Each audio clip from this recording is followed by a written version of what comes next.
आप देख रहे हैं एनएमएफ न्यूज। मैं आपके साथ शबनम। मोदी तीसरी बार सत्ता के सिंहासन पर बैठने वाले हैं, लेकिन रास्ते में उनके अपनों ने ही कांटे बिछा दिए हैं। अभी तक नीतीश कुमार और चंद्रबाबू नायडू को लेकर ही माथापच्ची चल रही थी, लेकिन अब चिराग बाबू भी मोदी की राह कठिन करने में जुट गए हैं।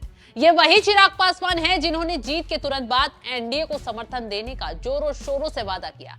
हालांकि जिस वक्त पीएम मोदी को संसदीय दल का नेता चुना गया, उस वक्त भी नीतीश कुमार और चिराग पासवान ने मोदी के समर्थन में जाने की बात कही, लेकिन उनके वादों के पीछे भी बड़ा खेल रहा है। चिराग तो मानो नीतीश और चंद्रबाबू नायडू से भी 2 कदम आगे निकले हैं। दरअसल चंद्रबाबू नायडू सरकार को समर्थन देने के बाद मांग कर रहे हैं कि उन्हें 3 से 4 सांसदों पर एक मंत्री पद दिया जाए। इसके साथ ही खबर है कि वो लोकसभा स्पीकर का पद भी मांग रहे हैं। यानी कि टीडीपी के 16 सांसद हैं तो उन्हें 4 मंत्री पद चाहिए। और तो और आंध्र प्रदेश को विशेष राज्य के दर्जे के साथ साथ मुस्लिम आरक्षण की बात भी वो कह रहे हैं। खैर, उनकी मांगों पर बीजेपी ने सहमति नहीं जताई है। ऐसे में अब आते हैं नीतीश कुमार पर, तो नीतीश कुमार भी 3 से 4 मंत्रिमंडल मांग रहे हैं और उनके साथ मांग रहे हैं अग्निवीर योजना में बदलाव किया जाए, यूसीसी को लागू करने में विचार किया जाए, बिहार को विशेष राज्य का दर्जा दिया जाए। अब बीजेपी ने साफ कर दिया है कि चाहे कुछ भी हो जाए, वो जो सही होगा उस पर विचार किया जाएगा। लेकिन बीजेपी, जेडीयू और टीडीपी की मांगों के आगे झुकने वाली नहीं है। खैर, अभी तक मामला यही फंसा हुआ था, लेकिन अब नया खेल करने के लिए, मोदी की टेंशन बढ़ाने के लिए चिराग पासवान भी मैदान में कूद आए हैं। बता दें कि चिराग पासवान की पार्टी 5 सीटें जीती है। अब ऐसे में चिराग पासवान ने भी बहती गंगा में हाथ धोते हुए न सिर्फ 2 मंत्रिमंडलों की मांग कर दी है, बल्कि मंत्रालय भी ऐसे मांगे हैं जिनके बारे में सुनकर खुद मोदी शाह हैरान हो गए हैं। साथ ही साथ चिराग पासवान अग्निवीर योजना में बदलाव की मांग भी उठा रहे हैं। जो बातें नीतीश कर रहे हैं वही चिराग पासवान भी दोहरा रहे हैं।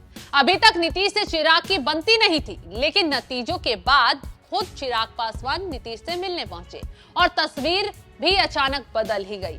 अब ऐसे में मांझी ने भी मांग कर डाली है, सियासी गलियारों में हलचल बढ़ा दी है। तो चलिए ये बताते हैं कि जेडीयू, टीडीपी और चिराग पासवान की पार्टी बीजेपी के साथ रहती है तो क्या स्थिति रहेगी, और नहीं रहती है तो क्या स्थिति रहेगी।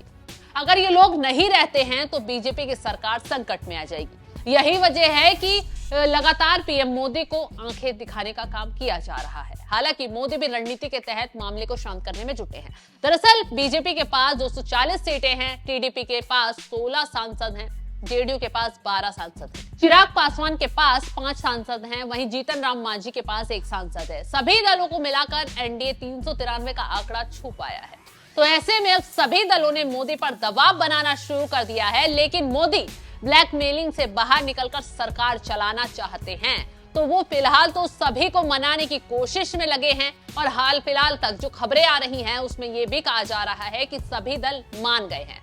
कोशिश यही रहेगी कि सरकार ठीक तरीके से चल पाए। तो ऐसे में अगर सरकार ठीक तरीके से नहीं चल पाती और एनडीए के बाकी दल अपनी मांग को लेकर कुछ भी आनाकानी करते हैं तो सरकार गिरने का संकट गहरा सकता है। खैर, अभी नीतीश कुमार, चंद्रबाबू नायडू और चिराग पासवान ने साफ शब्दों में मोदी को कह दिया है कि हम आपके समर्थन में हैं, आप सरकार जैसे चलाएंगे, हम आपके पीछे खड़े रहेंगे। हालांकि ये देखने वाली बात होगी कि ये सरकार 5 साल पूरे कर पाती है या फिर मोदी की राह में और कठिनाई खड़ी होती है। तो इस खबर पर आपकी राय क्या है, हमें कमेंट कर जरूर बताएं।